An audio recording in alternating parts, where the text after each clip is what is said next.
Hello guys, welcome to my YouTube channel and welcome to another simple tutorial video here. And today I'm going to show you how you can easily upload files on your Google Drive. It is applicable for both Android and iPhone. So without any delay, let's start our video.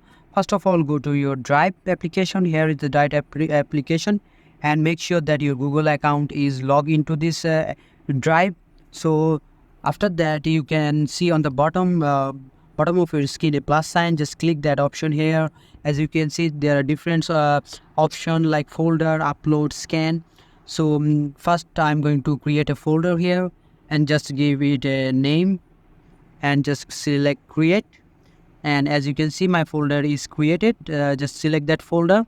Now I will upload my files on this folder. To do that, just click plus icon one more time, and now just click upload here, and it will take you to your gallery. Now you can upload any files like PDF, videos, or pictures as you like, but I'm going to select one of my videos here, and just after selecting it, you can see your file is now being uploaded.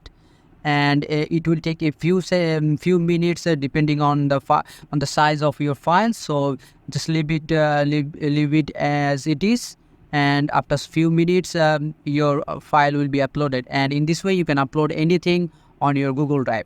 So this is the video, and I hope this video helps you. And if this video helps you, consider subscribing to my channel, and I will catch you guys on the next one.